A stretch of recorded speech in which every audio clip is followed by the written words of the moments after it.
하나님의 말씀은 느헤미야 3장 말씀입니다. 자, 오늘 이 3장 말씀은 성벽 재건을 성문을 중심으로 쭉 서술하고 있습니다. 그래서 어느 누가 또 어떤 가문이 어떤 그룹이 이 일을 맡아서 각각 하고 있었는지 기록을 하고 있습니다. 자, 오늘 읽은 이 말씀 보니까 하나로 묶어내는 그런 모습을 우리가 볼 수 있어요. 하나로 묶어내자. 그것이 리더십에 있어서 제일 중요한 포인트 중에 하나죠. 자, 느헤미야가 포로들과 더불어서 예루살렘에 지금 귀환했잖아요. 연대로 따지면 주전 444년쯤 됩니다. 3차 포로 귀환이에요. 1차는 수룹바벨이 중심이 됐고, 그 다음에 그때 한 5만 명쯤 왔고요. 그 다음에 2차 에스라가 주도해서 458년쯤에 왔어요. 그리고 그로부터 한 14, 5년이 지나서 느헤미야가 주도하는 이 3차 포로 귀환이 지금 있었습니다. 먼 길을 왔죠. 느헤미야가 3일 정도 쉽니다. 그리고 3일째 저녁에 몇 사람을 데리고 조용히 아무도 모르게 예루살렘 성을 시찰하죠. 자기 눈으로 직접 이 예루살렘이 어떤 모습인가 눈으로 확인합니다. 그리고 백성들을 독려해요. 자, 앞장 마지막에 보면 2장 17절에 그래서 이런저런 얘기를 쭉 하면서 2장 17절 뒷부분에 보면 예루살렘 성을 건축하여 다시 수치를 당하지 말자. 이렇게 백성들 앞에서 독려를 합니다. 성을 건축하자고 선포를 해버리죠.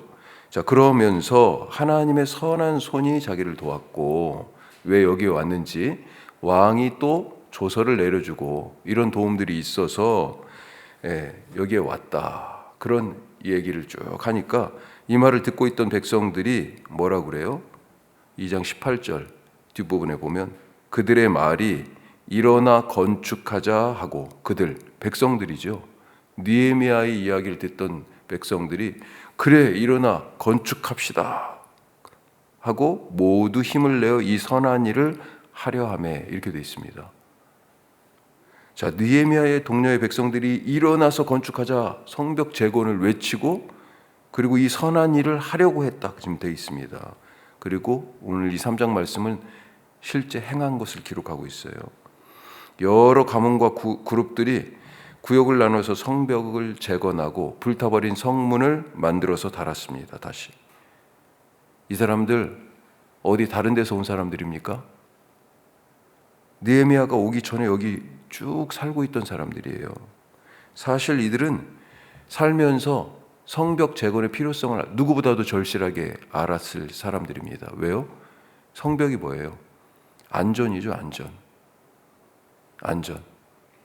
제일 크게는 안전이죠. 그리고 또 성벽은 위용이죠. 명예고요. 성벽을 재건할 역량도 이 사람들에게 있었어요. 어디서 뚝 떨어진 사람들이 아니고 여기서 계속 살고 있던 몇십 년을 지금 살고 있던 사람들이고 그 중에 어떤 사람들은 안 잡혀간 사람도 있겠지만 포로로 잡혀가서 돌아온 사람들의 후손들, 누구보다도 성벽 재건의 필요성을 알고 또 역량도 있는 그런 사람들이다. 자, 그런데 왜 그동안 성벽을 재건하지 못했을까? 우리 옛말에 구슬이 서말이라도 꿰어야 보배다. 딱 이 상황에 들어맞는 말 아닐까요? 구슬은 있어요. 구슬은 다. 그럴 필요성과 역량들을 다 가지고 있어요. 그런데 꿰을 줄이 없어. 꿰을 줄이. 이런 상황에서 느헤미야가 등장한 것입니다. 수말리 떨어진 페르시아 왕궁에 있다가 왔어요. 우리는 느헤미야를 통해서 그래서 선한 리더십이 무엇인지 배우게 됩니다. 어떤 모습이에요? 먼저 자신을 희생했습니다. 느헤미야는. 편안하고 보장된 왕궁에서의 삶을 신하로서 왕 앞에 가는 특권을 갖고 있었잖아요. 어떤 신하보다도. 그런 자리와 안락함을 포기하고 머나먼 수말리를 걸어서 안 해도 되는 고생을 하고 있습니다. 자기 희생이 있었어요. 또 두 번째, 정확한 판단을 했습니다. 정확한 판단. 느헤미야가 와서 한 게 처음 와서 한 게 뭐라고요? 여독을 2, 3일 풀고 나서 3일째 저녁에 그동안에 왜 왔어요? 자기 형제 중 하나인 하나니가 예루살렘 갔다가 와가지고 상황이 어떻다라고 알려주니까 그 말을 듣고 금식하며 울며 기도했었잖아요. 그걸 직접 자기 눈으로 확인하는 것입니다. 상황 파악. 셋째, 그런 자료를 바탕으로, 그런 정보를 바탕으로 뭐를 합니까? 상황 파악까지는 지식의 단계예요. 지식의 단계. 그 다음에 뭐예요? 여기서는 이제 비전의 단계로 가는 거죠. 지혜입니다. 지혜. 뭐예요? 비전을 제시하는 거예요. 비전을. 성벽을 다시 짓자 선포합니다. 그렇게 백성들을 독려해요. 자, 네 번째, 또 무엇이 있습니까? 여럿을 하나로 묶어냈습니다. 지금 마치 줄이 된 것처럼 보석과 같은 이 사람들의 역량을 하나의 줄로 지금 꿰기 시작해요. 다섯 번째, 밖으로는요 방패와 울타리가 됐습니다. 방패와 울타리. 반대자들이 등장하죠. 호론 사람 산발랏, 종이 되었던 암몬 사람 도비야, 아라비아 사람 게셈, 이런 사람들의 이름이 나옵니다. 이런 사람들의 반대, 어떻게 반대했어요? 왕에게는 이 사람들 성벽 짓는데 이거 반역 때문에, 반역하는 거다, 반역이라고 음해했고, 성벽을 짓는 사람들한테는요 찾아와서 위협하고 비웃고 조롱했습니다. 업신여겼어요. 하지만 이것을 누가 막아냈어요? 느헤미야가 막아냈어요. 울타리와 방패가 되어서. 이런 리더십의 특징을 느헤미야를 통해서 우리가 볼 수 있다. 목사로서 참 부러워요. 느헤미야가. 닮고 싶습니다. 존경스럽습니다. 우리 교회의 교역자들과 교회의 일꾼들이 느헤미야 같은 그런 리더십을 갖도록 우리가 오늘 기도할 수 있길 바랍니다. 또한 이 나라, 이 사회의 리더들이 이런 리더십을 갖도록 기도하십시다. 오늘이 공교롭게도 12월 3일이네요. 1년 전 내란의 밤, 지금도 계엄이 정당했다고 주장하는 사람들이 있는데,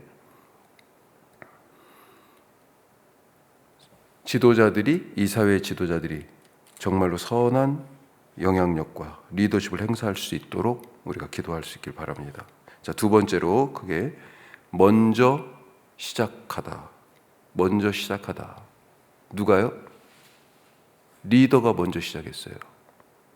자, 성벽 재건은 오늘 말씀 보니까 출발이 어디에서 했습니까? 헷갈리죠. 상수한 이름들이 막 계속해서 막 한두 개가 나오는 것도 아니고, 어디에서 어디까지 구간을 얘기하는데, 주로 문을 알아들을 만한 문 이야기가 나와요. 맨 처음 1절에서 양문이 나옵니다. 양문이 1절 2절에서. 그렇죠. 양문이 나와요. 자, 그리고 맨 마지막 절에 보면 양문이 또 나옵니다. 양문. 자, 이 서술을 어떻게 했냐면 시계 반대 방향, 양문에서 시작해서 시계 반대 방향으로 돌아서 다시 양문으로 이렇게 지금 성벽 중수를 쭉 얘기했습니다.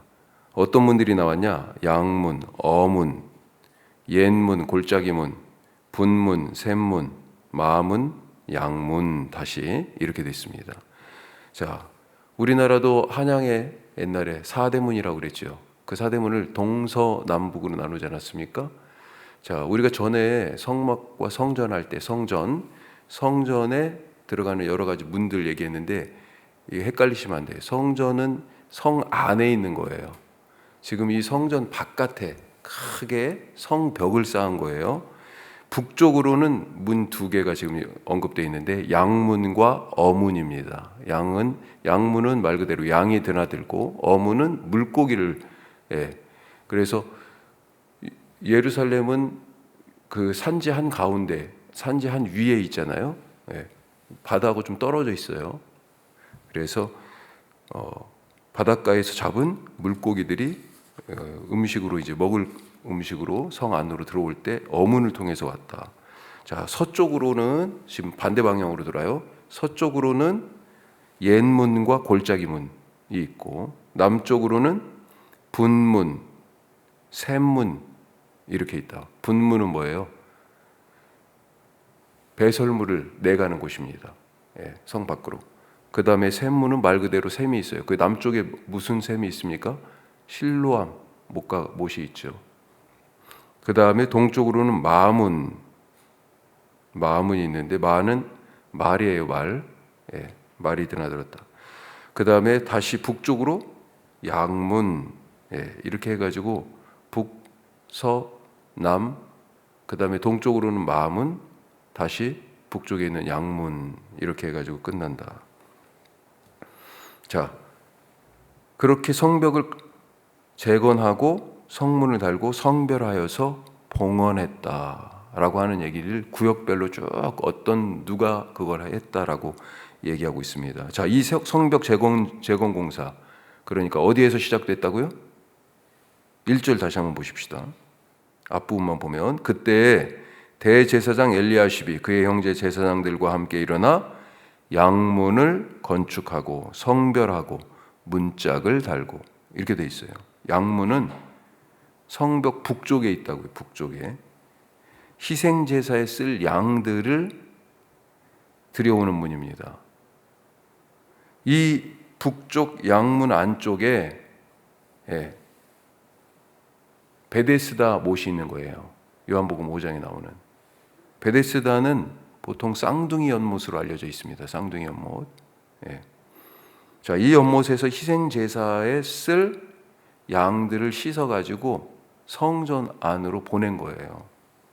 성전 구역으로. 제사장들은 희생 제사에 쓸 양들을 드리는 이 양문을 먼저 건축했다. 그래서 건축에 성벽 재건의 모범을 보였다라고 하는 것입니다. 따라서 이것은 단순한 성벽 재건을 넘어서 어떤 거예요? 예배를 든든히 세우는 일이었다.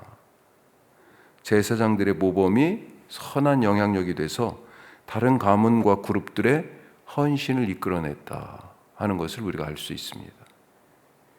자, 마지막 세 번째. 나누어 담당했다. 나누어서. 이 3장의 성벽과 성문 재건이 한두 사람 때문에 됐다고 지금 말하고 있지 않잖아요. 제가 숫자를 안 세봤습니다만 이름이 엄청 많이 나왔죠. 지금 수많은 가문과 그룹들의 그 명예로운 이름을 기록하고 있습니다. 우리 마치 뭐 어떤 걸 딱 하면 이것을 위하여 힘쓴 분들 이름을 쭉 막 적어놓은 그런 비석 같은 거 보잖아요. 그런 느낌이에요.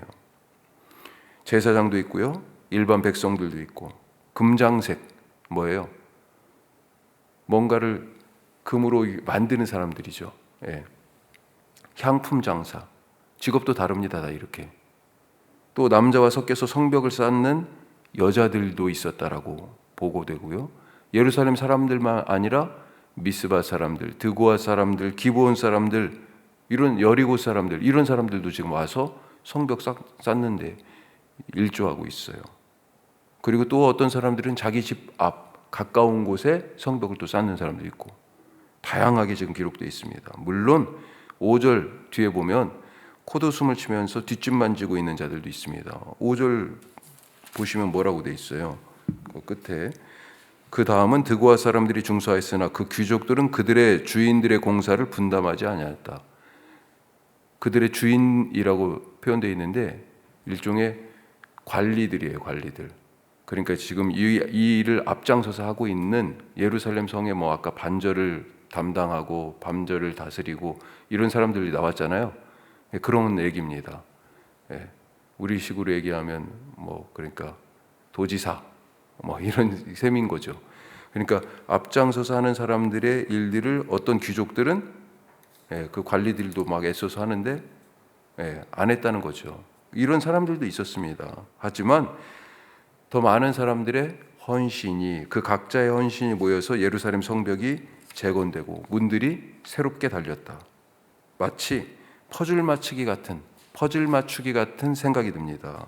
퍼즐을 완성하기 위해서는 모든 조각이 필요한 거예요.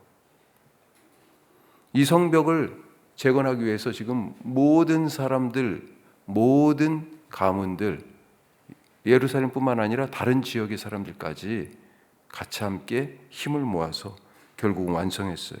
우리 공동체도 그렇고 우리가 하는 사역들도 그렇지 않습니까? 서로의 조각이 필요함을 깨닫고 서로 맞추어서 하나의 큰 그림을 만들어가는 그런 공동체, 그런 우리에게 주신 사역들이 될 수 있길 바랍니다. 기도하겠습니다. 오늘 말씀 기억하십시다. 느헤미야를 통하여 우리가 좋은 리더십의 모범을 보게 되는데, 그는 무엇보다도 비전을 제시하고 사람들의 역량을 잘 모아서 하나로 묶어냈습니다. 마치 구슬을 꿰ν 실과 같은 그런 역할을 했어요. 주님, 우리에게 그런 좋은 리더십을 닮아갈 수 있는 은혜 주시고, 또 무엇보다도 우리나라에, 이 사회에 그런 리더십이 행사될 수 있도록 주님 도와주시옵소서. 그런 사람들을 세워주옵소서 기도하시고, 대제사장 엘리야십이 먼저 시작했어요. 그런 솔선수범이 우리 직분자들에게 있게 하여 주옵소서 기도하시고, 서로 나누어서 담당했습니다. 우리 교회 모든 분들이 자기의 자리에서 최선을 다해서 좋은 공동체, 좋은 사역들을 만들어가게 하여 주옵소서. 우리 말씀 붙들고 기도하시고, 오늘 우리 선교 동역지 한 곳 한 곳 이름을 부르며 기도하고요. 또 수요 말씀마당, 그리고 크리스마스 파티 예배, 성탄 파티 예배 잘 준비되게 하옵소서. 우리 다 같이 기도하겠습니다.